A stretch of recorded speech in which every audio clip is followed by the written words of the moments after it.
स्वागत है साथियों हमारे इस YouTube चैनल संस्कार गुरुकुलम में। मैं हूं आपका दोस्त व होस्ट आनंद राज आनंद। हमने जो पिछले वीडियोस में आपसे बात किया था साइकोलॉजी की हिस्ट्री और उसकी नेचर जो टॉपिक चल रही थी, उसी चीज़ को आज हम लोग आगे बढ़ाते हैं। हमने पिछले वीडियोस में बात किया था कि हमारे साइकोलॉजी की हिस्ट्री क्या है, इतिहास क्या रही है, वो हमने बात की थी। आज हम उसी चीज़ को आगे बढ़ाते हैं और हमने जो बहुत सारे मनोवैज्ञानिकों को भी देखा था, विलियम वुंट को देखा था।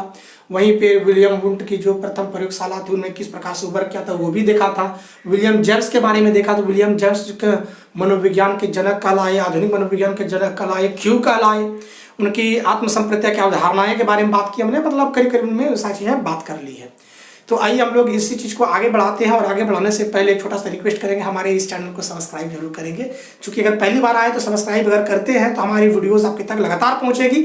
और DSSB जैसे एग्जाम्स हो, चाहे सीटेट हो, चाहे NVS हो, KVS हो, यूपी टेट हो, बिहार टेट हो, रीट हो, उत्तराखंड टेट हो, जितने भी स्टेट टेट और सेंट्रल टेट होते हैं, सारे टेट्स में इन सारे टॉपिक से नंबर आते भी हैं और आपको अच्छा ही लगेगा। तो चलिए हम आपसे वादा करते हैं कि पूरे जो पेडागॉजी सेक्शन है, जो एजुकेशन साइकोलॉजी, पूरे को मैं कंप्लीट कर दूंगा। लेकिन उसके एवज में आपसे यही मैं कहूँगा कि एज ए मोटिवेशन के रूप में हमारे चैनल को सब्सक्राइब जरूर करेंगे, लाइक करेंगे, कमेंट करेंगे। अच्छे लगे तो एक अच्छे कमेंट देंगे, अगर नहीं अच्छा लगे तो आप डिसलाइक भी कर सकते हैं, वो आपकी चीज़ें हैं। तो आप सब्सक्राइब जरूर करेंगे, क्योंकि अगर आप सब्सक्राइब करते हैं तो आपका एक छोटा सा क्लिक अगर हमें थोड़ा सा आगे बढ़ाता है, तो आपको शायद क्लिक करना चाहिए। अगर क्लिक करना है तो ठीक है, फिर नहीं तो अलग बात होती है। हमारा अपना कर्तव्य, हम उस कर्तव्य को आगे बढ़ाते हैं। आपका कर्तव्य है थोड़ा सा सब्सक्राइब करना, अगर आप निर्वहन करते हैं तो ठीक है, नहीं तो वो भी ठीक है। तो आइए हम लोग इसी सिलसिले को आगे बढ़ाते हैं और आज हम बात करते हैं इसी 19वीं सेंचुरी में जो है हमारे आते हैं और उनका नाम है JB वाटसन साहब, है ना। JB वाटसन, मतलब कि वाटसन, हिंदी में भी इसको वाटसन ही कहते हैं। एक बार मैं चेक कर लेता हूं कि तो नीचे लिखना पड़ेगा कि ऊपर लिखना पड़ेगा। चलिए, आ तो रही है लेकिन हमें इसे नीचे ही लिखना पड़ेगा, है ना, क्योंकि हमारे यहाँ पे कोई पास में है नहीं। So I have to write and we have to conduct और रेगुलेट ऑल थिंग्स, है ना, खुद से करना होता है। तो चलिए आज हम लोग JB वाटसन महोदय के ऊपर हम बात करते हैं, इनका क्या योगदान रहा हमारे इस मनोविज्ञान के इस क्षेत्र में। तो JB वाटसन साहब जो है यह बहुत ज्यादा फोकस करते हैं किस पे, तो व्यवहार में करते हैं। ये ऐसे मनोवैज्ञानिक रहे जो कि व्यवहार को लेके बहुत ज्यादा ये जागरूक लोगों को किए, व्यवहार पे इन्होंने बहुत ज्यादा वर्क किया। व्यवहार को बात करें तो इसको बिहेवियर कहते हैं। और इनकी बुक भी जो आई थी द बिहेवियरिज्म, है ना, द बिहेवियरिज्म, है ना, एक बुक भी आई इनकी। ये कौन सी है, तो एक बुक है, याद रखिएगा। तो व्यवहार में इन्होंने बहुत ज्यादा वर्क किया, मनोविज्ञान को व्यवहार से जोड़ा और व्यवहार के अनुसार ही जो है मनोविज्ञान की जो पहल इन्होंने की वो व्यवहार की स्थिति को लेकर की। इसीलिए इसे जो है व्यवहारवाद के जनक भी कहे जाते हैं, व्यवहार वाद के जनक, ध्यान दीजिएगा, इसे व्यवहारवाद के जनक भी कहते हैं। और इन्होंने और भी चीजों को इसमें से बहुत आगे बढ़ाया। इसमें लर्निंग की भी थ्योरी दी है, क्योंकि लर्निंग का जो सिद्धांत है वो हम लोग बात करेंगे जब लर्निंग चैप्टर पढ़ेंगे 18th नंबर में, 18th चैप्टर होगा शायद, तो उसमें से हम लोग पढ़ेंगे, है ना। तो ये होगा हमारा, इन्होंने लर्निंग की भी बहुत अच्छी थ्योरी इन्होंने दी है, उस पर उस समय हम बात करेंगे। तो JB वाटसन हमारे इसलिए फेमस रहे, ज्यादातर इसीलिए फेमस रहे क्योंकि ये व्यवहारवादी थे और इन्हें एक व्यवहारवाद संप्रदाय के जनक भी कहा जाते हैं। इन्होंने देखा कि व्यक्तियों में जो परिवर्तन आते हैं वो व्यवहार के कारण से आते हैं। उनका रहन सहन, तौर तरीके, उनका व्यवहार ही उसको क्या करते हैं, तो व्यवहार ही उसको मुख्य रूप से वो आधार लेते हैं, व्यवहार को आधार लेते हैं और फिर वो समाज में, संप्रदाय में आगे वो बढ़ते हैं। तो ये हमारे JB वाटसन साहब की पॉइंट रही। फिर आगे अगर हम लोग बात करें तो एक हमारे अच्छे मनोवैज्ञानिक रहे, उनका नाम है सिगमंड फ्राइड। इसकी भी थ्योरी को थोड़ा अभी हल्का हल्का सिरे से हम लोग देखते जा रहे हैं मनोवैज्ञानिकों को। फिर इन चीजों को लेके हम लोग इसको डीप में भी पढ़ेंगे, सिगमंड फ्राइड को, JB वाटसन को। जब टॉपिक आएगी तो वहां पे हम विस्तृत चर्चा करेंगे। अभी हम सिर्फ और सिर्फ कुछ भूमिका दे रहे हैं कि इनकी 19th सेंचुरी में क्या क्या इनका योगदान रहा, कौन सारे मनोवैज्ञानिक रहे, इनके बारे में लोग यहाँ पे बात करते हैं। सिगमंड फ्राइड की अगर हम लोग बात करें तो ये इन्होंने जो है मन पे बात किया है ना, माइंड पे बात किया है। किस पे, तो माइंड पे बात किया है। चूंकि ये एक चिकित्सक थे, डॉक्टर थे, और ये हिस्टीरिया नामक जो बीमारी थी उनके पेशेंट के ऊपर में इन्होंने बहुत ही वर्क किया और मनोविज्ञान को एक नई दिशा दी। हिस्टीरिया के पेशेंट में इस दशा में रहते हुए एक दिशा भी दी और उन्होंने एक अलग डायरेक्शन दिया हमारे सिगमंड फ्रायड महोदय ने, और मन पे बहुत ज्यादा इन्होंने बात किया। इन्होंने भी बहुत सारी थ्योरी दी है, जिनमें से एक थ्योरी हो जाती है हमारी साइको एनालिटिकल थ्योरी। इसको कहेंगे हम लोग मनोविश्लेषण सिद्धांत।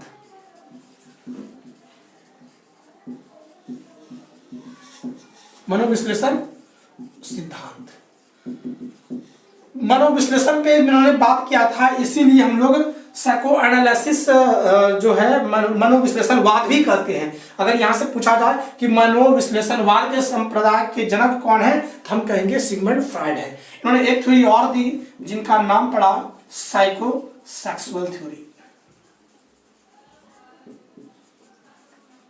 है ना। इसको हिंदी में अगर बोले तो मनोलैंगिक सिद्धांत, मनोलैंगिक। इन्हें बहुत जबरदस्त इनकी थ्योरी को हम लोग अपने अच्छे तरीके से इसको हम लोग पढ़ेंगे सिगमंड फ्रायड को। अब इसी चीज को धीरे धीरे, अभी तो हम लोग टॉपिक को जान रहे हैं, फिर बाद में हम बहुत अच्छे तरीके से हम लोग इसको पढ़ेंगे।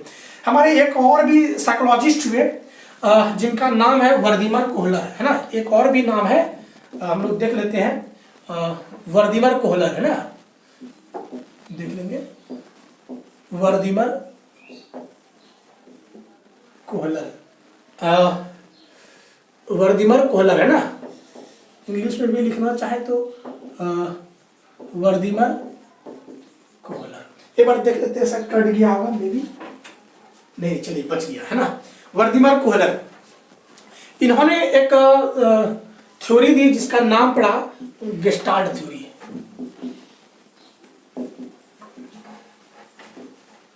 इसको हम लोग कह सकते हैं, हिंदी में आती है नाम सूझ अंतर्दृष्टि का सिद्धांत,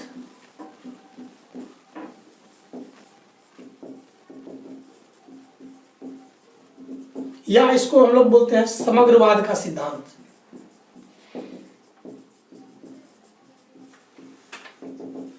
इन्होंने यहाँ पे गेस्टाल्ट थ्योरी, यहाँ पे एक इन्होंने बहुत अच्छा एक्सपेरिमेंट किया था। सुल्तान नामक जो चिंपांजी है उन पे, ये हम लोग टॉपिक को ही उस समय पढ़ेंगे, है ना। लर्निंग में इसको पढ़ेंगे हम लोग गेस्टाल्ट थ्योरी को। यहाँ पे ये बात करते हैं कि किस प्रकार से कोई सिचुएशंस को हम लोग उस परिस्थिति को कैसे लोग निजात पा सकते हैं, उनको कैसे कंडीशंस होते हैं और किन कंडीशनों को फॉलो करके हम उसको कंप्लीट कर पाते हैं। जैसे मान लिया जाए मेरे पास कोई समस्या आती है, तो समस्या को कैसे देखेंगे, समस्या को कैसे कंप्लीट करेंगे तो उनके लिए क्या क्या चीज चरण के साथ हमको गुजरना पड़ेगा, एक अच्छे तरीके से किसी समस्या से कैसे निजात पा सकते हैं, ये बात करते हैं हमारे गेस्टाल्ट थ्योरी के अंतर्गत। हम लोग ये बात कर सकते हैं, ये बतलाते हैं हमारे वर्दीमर साहब कि वैसे में से और भी मनोवैज्ञानिक रहे हैं, वो उनका नाम है वर्दीमर कोहलर, एक है गया वर्दीमर कोहलर, कोफका, है ना। और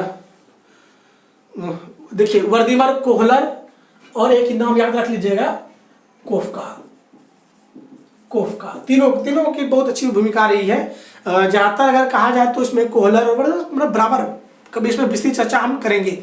तो गेस्टाल्ट थ्योरी में समग्रता के साथ हम किसी कार्य को कर पाते हैं। जब कोई भी सिचुएशन हमारे पास आए तो उस सिचुएशन को कंप्लीट करने के लिए, उस समस्या को निजात पाने के लिए हम उन समस्याओं के छोटे छोटे अवयवों को देखेंगे, समझेंगे, परखेंगे और उनके सहयोग से ही हम पूरे विशिष्ट जो हमारे पास समस्याएं आती हैं उनको हम लोग यहाँ पे कंप्लीट कर पाते हैं। ये हमारी वर्दीमर कोहलर की ये गेस्टाल्ट थ्योरी है। फिर अगर इसी थ्योरी को, अगर हम लोग इसी सिलसिले को अगर आगे बढ़ाएं तो हमारे आते हैं अब्राहम मैस्लो और कार्ल रोजर्स की थ्योरी, है ना। तो ये देखेंगे हम लोग अब्राहम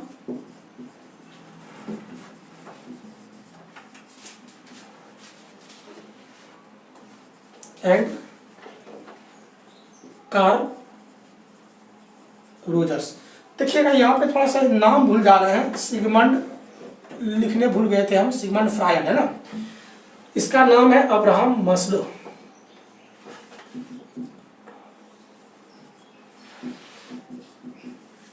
अब्राहम मैस्लो और कार्ल रोजर्स, इन्होंने भी जो है जबरदस्त रोल प्ले किया, है ना। और इस पे अब हम लोग बात करते हैं अब्राहम मास्लो और कार्ल रोजर्स पे। तो ये दोनों मनोवैज्ञानिक जो रहे वो ह्यूमनिस्टिक रहे। मानववाद पे उन्होंने बहुत अच्छा बात किया था, मानववाद को बढ़ावा दिया, है ना। और इसीलिए इसकी जो साइकोलॉजी की जो दिशा है उसको हम लोग कह सकते हैं ह्यूमैनिस्टिक, है ना। क्या कहते हैं? Humanistic psychology. मानववाद की ये बात करते हैं। हमारे ऐसे मनोवैज्ञानिक रहे हैं जो मानववाद पे ही बात करने वाले एक पहले ऐसे अब्राहम मास्लो और कार्ल रोजर्स रहे हैं। और ये बात करते हैं कि एक मानव को किस प्रकार से अपने तौर तरीके, संस्कृति का कैसे वो निर्माण करते हैं, उसमें कैसे वो वहन करते हैं, वो कैसे उस चीज को आगे बढ़ाते हैं। और ये जो आगे बढ़ाते हैं मानववाद में जो संस्कृति का भाव आता है, तरीके आते हैं, एथनिसिटी आती है, वो किस वजह से आती है? तो वो कहते हैं कि उनके अनुसार, उनके ही द्वारा तय की गई आत्मज्ञान। क्या है? आत्मज्ञान। और इसी की वजह से इसको हम लोग क्या कहते हैं? आत्मज्ञान का सिद्धांत भी कहते हैं। आत्मज्ञान का सिद्धांत इन्होंने दिया है। और आत्मज्ञान, है ना, इसको कहते हैं तो सेल्फ नॉलेज थ्योरी, है ना, सेल्फ नॉलेज या सेल्फ स्टीम थ्योरी, इसको आत्म प्रसिद्धि का सिद्धांत भी कहते हैं। आप यहाँ पे सेल्फ नॉलेज मतलब आत्मज्ञान की बात करता है ये। और किसी में अगर वो आत्मज्ञान होता है, जैसे हमारे गौतम बुद्ध साहब जो है, भगवान गौतम बुद्ध, उन्होंने, उसके पास क्या हुआ? आत्मज्ञान आया। और जब वो आत्मज्ञान आया तो उन्होंने अपने धम्मपद में, अपने जो उनकी पुस्तक है, उन पुस्तकों में बहुत सारे तौर तरीके का उन्होंने वर्णन किया है कि एक मानव को किस प्रकार से अपने समाज में वहन करना चाहिए, उनको कैसे रहना चाहिए, वो किस लिए बने हैं। ये सारी चीज कहाँ से आया? वो आत्मज्ञान के कारण से आया। हमारे और भी बहुत ही अच्छे फिलोसफर रहे हमारे भगवान तुल्य हैं, वो है हमारे महावीर साहब, है ना। तो महावीर साहब में भी आत्मज्ञान आई। और आत्मज्ञान होने की वजह से वो बताते हैं कि एक तौर तरीके, है ना, मानव का कैसा रहन सहन, तौर तरीका, ये अलग संप्रदाय को जन्म देते हैं। तो ध्यान दीजिएगा, मानववाद में आत्मज्ञान का बहुत बड़ा रोल है। आत्मज्ञान का अभी देखिए आपके सामने हम ज्यादातर जो भी चीजें बात कर रहे हैं, there is no any on word, ये हमारा एक भी शब्द नहीं है। हमारे पास आत्मज्ञान नहीं है। लेकिन जिस दिन हमारे पास आत्मज्ञान होगा तो हम एक रहन सहन, तौर तरीके, हमारे पैगंबर मोहम्मद साहब कहते हैं कि उनको जब आत्मज्ञान की प्राप्ति हुई तो उन्होंने एक संप्रदाय का उन्होंने चलन में लाया। और वो हमारा मुस्लिम कम्युनिटी, है ना, क्या कहते हैं उसको, पैगंबर मोहम्मद साहब, है ना। तो पैगंबर मोहम्मद साहब ने भी एक संप्रदाय को जन्म दिया, चूंकि वो उनके आत्मज्ञान में आया। वो जब उनकी सब उसमें से नॉलेज आया तो वो एक अलग तरीके से अपने वातावरण को, अपने तौर तरीके को, अपने जो कम्युनिटी को है, वो वहाँ पे अपना क्या करते हैं, ज्ञान को देते हैं। जो उनमें आत्मज्ञान, आत्म प्रसिद्धि हुई, जो भी उनके अंदर से इंटीरियर जो नॉलेज आई, उन चीजों को उनके तक पहुंचाया। ये आत्मज्ञान से मानववाद का निर्माण होता है। तो ध्यान दीजिएगा, मानववाद के निर्माण में आत्मज्ञान का बहुत बड़ा रोल होता है। और यही पे वैसे बात करेंगे, जब मानववाद पे हम बात करेंगे सबसे ज्यादा, तो आत्मज्ञान सिद्धांत को भी और एकदम विस्तृत ढंग से हम इसकी प्रस्तुति देंगे।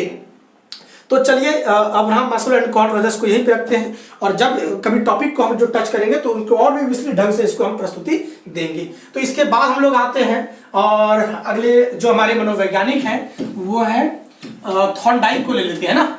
थॉर्नडाइक भी बहुत अच्छे मनोवैज्ञानिक रहे हैं। और थॉर्नडाइक है, जीन पियाजे हैं, स्टैनली हॉल साहब है, बहुत सारी चीज हम लोग एक करके देख लेते हैं। और फिर जब टॉपिक आएगी तो वहां पे भी लोग देखेंगे। तो आइए हम लोग बात करते हैं जीन पियाजे पर। इन्होंने भी जो है मनोविज्ञान को अलग ही दिशा दी। और इनकी जो दिशा में जो वो वर्ड आया वो है संज्ञानवाद का सिद्धांत।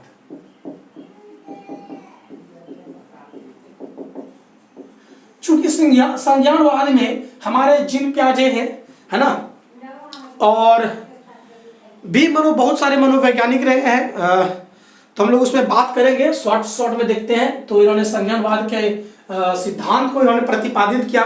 साथ ही साथ इन्होंने विकासात्मक मनोविज्ञान के भी इनको जनक कहा जाता है ना,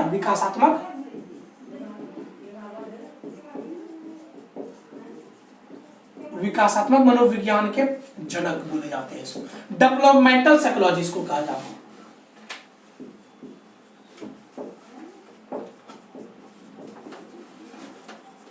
डेवलपमेंटल साइकोलॉजी। अब ध्यान दीजिएगा कि किस प्रकार से कॉग्निशन के अंतर्गत, है ना, इसको कहते हैं हम लोग कॉग्निटिव डेवलपमेंट थ्योरी, है ना, कॉग्निटिव डेवलपमेंट थ्योरी। तो संज्ञानवाद पे इन्होंने बहुत अच्छा बात किया। संज्ञानवाद पे हम एक अलग चौथे चैप्टर को लेके आएंगे, जिसमें से हम बात करेंगे हमारे जीन पियाजे, और जीन पियाजे के ऊपर हम बात करेंगे। वहीं पे हम लोग बात करेंगे एक और हमारे मनोवैज्ञानिक रहे हैं, वो है हमारे B.F. स्किनर पे भी वहाँ पे बात करेंगे। फिर हम लोग कोहलबर्ग पे बात करेंगे, बहुत सारे मनोवैज्ञानिक पे बात करेंगे। उस समय चौथे चैप्टर पे वो आते हैं, हम लोग वहाँ पे बात करेंगे। अब यहाँ पे इसके बाद आते हैं हमारा एक मनोवैज्ञानिक आते हैं स्टैनली हॉल। स्टैनली हॉल की बात करें तो स्टैनली हॉल साहब आए जिन्होंने एक सिद्धांत दी थी, पुनरावृत्ति का सिद्धांत। क्या दिया था इन्होंने? तो पुनरावृत्ति का सिद्धांत दिया था, पुनरावृत्ति का सिद्धांत, थ्योरी ऑफ रिपीटेशन, है ना, इसको कह सकते हैं हम लोग थ्योरी ऑफ रिपीटेशन। और भी बहुत सारे हैं हमारे, थॉर्नडाइक अगर कहें तो वो संबंधवाद का सिद्धांत दिया है। संबंधवाद का सिद्धांत देने वाले में से एक और भी बहुत मनोवैज्ञानिक रहे। बात करेंगे हम लोग इसी कुछ टॉपिक को लेके एक विस्तृत चर्चा जब करेंगे तो उन चीज़ों को हम लोग बहुत अच्छे सिरे से देखेंगे, समझेंगे, जानेंगे। और चलिए हम लोग इस टॉपिक को यहीं पे ब्रेक करते हैं और इसी टॉपिक को आगे भी बढ़ाते हैं, क्योंकि ये टॉपिक कंप्लीट हुई। हिस्ट्री की बात की हमने, फॉर्मल बिगिनिंग की बात की, और अब आते हैं हम लोग कुछ मेथड्स के बारे में, और उन मेथड्स की बात करेंगे जिसमें से, हाँ, तो वो तो बात है ना। तो हम लोग बात करते हैं क्या चीज, मेथड्स पे बात करते हैं, साइकोलॉजिकल मेथड्स पे बात करते हैं हम लोग, है ना। एक बार इसका स्नैपशॉट ले लीजिएगा आप, और फिर इसी मतलब लेसन में हम लोग और भी चीजें पढ़ेंगे, और वो है हमारा मेथड्स ऑफ साइकोलॉजी। क्या है? Methods of psychology. चलिए मेथड्स ऑफ साइकोलॉजी देखते हैं हम लोग, मेथड्स ऑफ साइकोलॉजी, है ना। क्या देखते हैं? Methods of psychology. Methods of psychology हम लोग मनोविज्ञान की विधियों को देखेंगे यहाँ पे, है ना। मनोविज्ञान की विधियां, थोड़ा सा हिंदी मात्राओं को देखेंगे, थोड़ा सा कहीं भी हो सकता है मिस्टेक, तो उससे मैं थोड़ा क्लियर नहीं करेंगे। तो हम लोग मनोविज्ञान की विधियां को देखते हैं, जिसमें से पहला ही, चूंकि मनोविज्ञान की विधि के अंतर्गत ये कह सकते हैं कि हम किसी को कैसे कैसे ऑब्जर्व कर सकते हैं, कैसे किसी को जान सकते हैं, ये सारी चीजें हम लोग यहाँ पे बात करेंगे, है ना। तो मनोविज्ञान की विधियों के अंतर्गत हमारे पास एक मेथड आता है, उसका नाम है रिसर्च मेथड, है ना। रिसर्च हम लोग यहाँ पे बात करेंगे, रिसर्च मेथड पे सबसे पहले आज बात करेंगे, और फिर इसी सिलसिले को आगे बढ़ा के सारे प्राय मेथड्स को हम यहाँ पे कंप्लीट करने की कोशिश करेंगे। रिसर्च मेथड, चूंकि यहाँ पे रिसर्च करते हैं, और अगर रिसर्च मेथड भी बात करें तो ये एक साइंटिफिक मेथड होते हैं ना। तो साइंटिफिक मेथड क्या होता है ये भी हम लोग जान लेते हैं। इसी चीज को आगे बढ़ा के लोग देखते हैं, इसको ऐसे लिख सकते हैं, है ना, साइंटिफिक रिसर्च मेथड। हम लोग साइंटिफिक रिसर्च मेथड को देखते हैं, और कोई भी मेथड, कोई भी रिसर्च कब वैज्ञानिक ढंग से उसको हम लोग प्रस्तुत करते हैं, कैसे कहेंगे कि कोई विधि, कैसे कहेंगे कि कोई रिसर्च या वैज्ञानिकी तरीके से है। साइंटिफिक होने के लिए, साइंटिफिकली अगर हम बात करें तो इनमें से हमारे पास पॉइंट्स आते हैं, और अगर उन पॉइंट्स के तहत, उन तथ्यों के तहत अगर वो गुजरते हैं तो ही वह साइंटिफिकली हम कह सकते हैं कि वह 100% साइंटिफिकली रिसर्च है। उसमें से आता है पहला ऑब्जर्वेशन, जिसको हिंदी में हम लोग कहते हैं अवलोकन, है ना। फिर एक और भी आते हैं, है ना, वो होता है हमारा क्या चीज, तो डेटा कलेक्शन,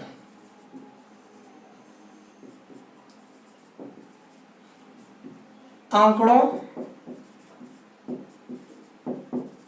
का संचय, सबको क्या करके बात करेंगे। फिर तीसरा आता है हमारा हाइपोथेसिस, इसको कहते हैं हिंदी में परिकल्पना, ODHT। फिर आता है हमारे पास टेस्टिंग, और फिर होता है हमारा फाइनल कंक्लूजन। इसको बोलते हैं निष्कर्ष, अंतिम जो निष्कर्ष निकलती है उसको हम लोग कहते हैं। अब समझिएगा, अगर इन सारे पॉइंट को आप देखेंगे और इन सारे पॉइंट के तहत अगर हम अपने सिद्धांत को आगे बढ़ाएंगे, रिसर्च को आगे बढ़ाएंगे, तभी हम कह सकते हैं कि यह जो है साइंटिफिकली रिसर्च्ड है। सबसे पहले ऑब्जर्वेशन है हमारा पॉइंट में। इसको याद करने का तरीका है ODHTF ऐसे याद कर लीजिएगा। ODHTF पहला हमारा ऑब्जर्वेशन है, डेटा कलेक्शन है, हाइपोथेसिस है, टेस्टिंग है और फिर फाइनल कंक्लूजन है। ये सारी चीजें होती है। ऑब्जर्वेशन क्या है? अगर हमें किसी चीज की रिसर्च करनी है तो सबसे पहले हम उसका क्या करेंगे, भली भांति अच्छे तरीके से, गहन तरीके से हम ऑब्जर्व करेंगे, अवलोकित करेंगे, हम उसको देखेंगे। जब देखेंगे तो उनको गौर से देखेंगे तो उनमें जो सारे चीजें, जो व्यवहार, जो प्रकृति है ना, जो उभर के आती है, उसको हम लोग क्या करेंगे, द्वितीय चरण में कलेक्शन करेंगे। अगर किसी व्यवहार में अगर परिवर्तन होती है तो किन केस से होती है, क्या कारण से होती है, वो हम लोग यहाँ पे डेटा कलेक्शन के अंतर्गत उनको सारे चीजों को नोट कर लेंगे। और जब हमारा नोट्स हो जाएगा तो उसके बाद हम लोग क्या करेंगे, एक हाइपोथेसिस अपने अंदर से परिकल्पना करेंगे कि अगर ये चीजें हुई तो क्यों हुई, ये चीजें अगर हुई तो किस वजह से हुई। इन परिकल्पनाओं का एक आधार लेके ही हम लोग आगे उसको बढ़ेंगे और फिर उसको हम लोग क्या करेंगे, तो जांच में लगा देंगे जो हमारी परिकल्पना है। तो पहले तो हमने क्या किया, अवलोकन किया। अवलोकन करने के बाद क्या किया, जो भी अवलोकित करके चीजें हमको आई उनको हमने क्या किया, संचय किया, है ना। और वो जो संचयित चीजें हैं उन पे हम लोग क्या करेंगे, तो परिकल्पना करेंगे। कल्पना के आधार को लेके ही हम लोग फिर बाद में उसको जांच में ले जाएंगे कि हमने जो कल्पना किया वो कितना प्रतिशत सही है, कितना गलत है, उनका बैड इफेक्ट क्या है, उनका साइड इफेक्ट क्या है, उनका पॉजिटिव इफेक्ट क्या है, वो सारी टेस्टिंग से पता चलती है। जब टेस्टिंग भी हमारा हो जाता है और सकारात्मक पॉजिटिव अगर सकारात्मक हमारे वर्क में अगर उत्थान आती है, इनहैंसिंग आती है, तब हम लास्टली जाते हैं फाइनल कंक्लूजन निकालते हैं। और फाइनल कंक्लूजन जब ये सारी चीजें हो जाती है तब हम लोग कहते हैं कि हमारा जो रिसर्च है वो हमारा साइंटिफिकली प्रूवन है। साइंटिफिक रूप से हमने रिसर्च किया और वह बहुत ही रिलायबल होगा और बहुत ही रिलायबल के साथ ही साथ हमारा जो है वैलिड भी होगा। तो चलिए अब हम लोग बात करते हैं, जब हमारा रिसर्च क्लियर हो जाता है, जब हम लोग रिसर्च कर लेते हैं तो हम लोग रिसर्च के बाद उनकी क्वालिटी की जांच करते हैं। क्या करते हैं, क्वालिटी की जांच करते हैं। तो आई होप साथियों ये चीज समझ में आ गया होगा। और इसी चीज को बात करते हैं कि आफ्टर द रिसर्च, है ना, रिसर्च जब कंप्लीट हो जाती है तो हम लोग चेक करते हैं। चेक में हमारे पास उभर के आता है क्वालिटीज। क्या आती है, क्वालिटीज, क्वालिटीज विशेषता, है ना। क्वालिटीज उसकी गुण क्या क्या उभर के आती है। और विशेषता भी दो प्रकार की होती है। विशेषताओं के अंतर्गत बोले, क्वालिटीज के अंतर्गत बोले तो पहला हमारा हो जाता है वैलिडिटी, है ना, और दूसरी हो जाती है रिलायबिलिटी। अब वैलिडिटी को हिंदी में हम लोग अगर बोले तो वैधता बोलते हैं और रिलायबिलिटी को हिंदी में अगर बोले तो विश्वसनीयता। विश्वसनीयता कैसे लिखते हैं भाई, चलो थोड़ा सा आप लोग मात्रा वगैरह देखेंगे हिंदी में और माफ करेंगे थोड़ा सा, है ना। वैधता, वैधता। अब एक एक करके समझते हैं वैधता क्या है, वैलिडिटी क्या है। जैसे मान लिया जा हमने एक ये स्मार्टफोन खरीदा, जब फोन खरीदा हमने तो उसकी वैलिडिटी है 2 साल की। मतलब क्या है कि मेरी इच्छा थी, मेरा भी सोच था कि ये 2 साल तक ही चले, कम से कम 2 साल तक चले, क्योंकि 2 साल की इसकी गारंटी है। तो ये हमारा वैलिडिटी है। एक आप सिम का रिचार्ज कराते हैं, 1 महीने की रिचार्ज कराते हैं तो 1 महीने की वो वैलिडिटी देता है। मतलब ये है कि 1 महीना तक वो एकदम श्योर चलेगा, तो हम उसको वैलिडिटी कहते हैं। मतलब कि जो चीज़ हमें चाहिए, जो चीज़ हमें चाहिए, जितने इंटरवल तक चाहिए, अगर वही चीज़ हमको प्राप्त होता है उतना इंटरवल तक ही प्राप्त होता है, वो हमको वैधता कहलाती है। वह हर चीजें जब चेक हो जाती है तो उनके बाद हमारे पास आती है क्वालिटीज की, विच टाइप्स ऑफ क्वालिटीज दे है ना। उनकी जो रिसर्च है वो उसकी क्वालिटीज कैसा है, या तो वो वैलिड होगा या तो रिलायबल होगा या मतलब वैलिड नहीं भी होगा। तो वैलिडिटी क्या है, तो अगर वैलिडिटी की बात करें कि जिस चीज को हम जानना चाहते हैं और वही चीज अगर हमको मिले तो उसको हम लोग वैलिडिटी कहते हैं। सपोज हमको 1 महीने तक के रिचार्ज एकदम 1 महीना तक पक्का श्योर चले तो वो हमारी वैलिडिटी, अगर नहीं चला तो वो अनवैलिड हो गया। तो वैलिडिटी क्या है, जो हमारी सोच है, जो हमारी इच्छा है, जहां तक वो चले, जो उसकी एक ड्यूरेशन है ना, उसी को हम लोग कहते हैं वैलिडिटी। अर्थात इसको इस तरह से लिख सकते हैं, वैलिडिटी क्या है कि विशेष समय,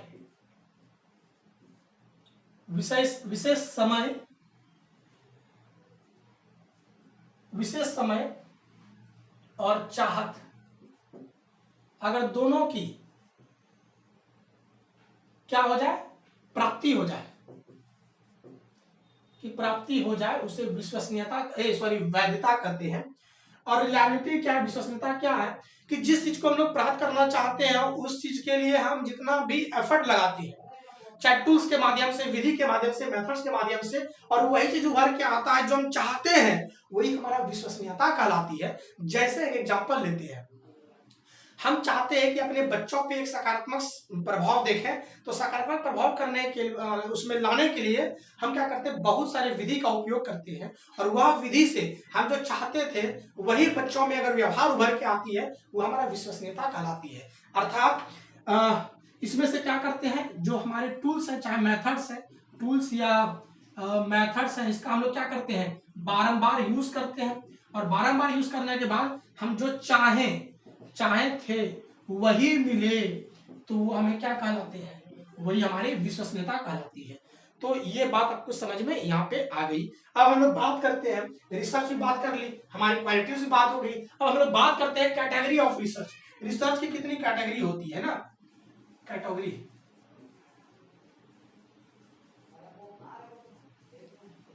ऑफ अनुसंधान के कैटेगरीज कितने हैं, डिस्क्रिप्टिव रिसर्च बोले, हमारे पास ह्यूरिस्टिक विधि बोले, बहुत प्रकार की चर्चा हम लोग यहाँ पे करेंगे। और ये जो बात करेंगे कैटेगरीज ऑफ रिसर्च में, तो वो अगले वीडियोस में लेके बात करेंगे। तो चलिए हम यहीं पे अपने इस चीज को यहीं पे रखते हैं। जय हिंद, जय भारत, जय।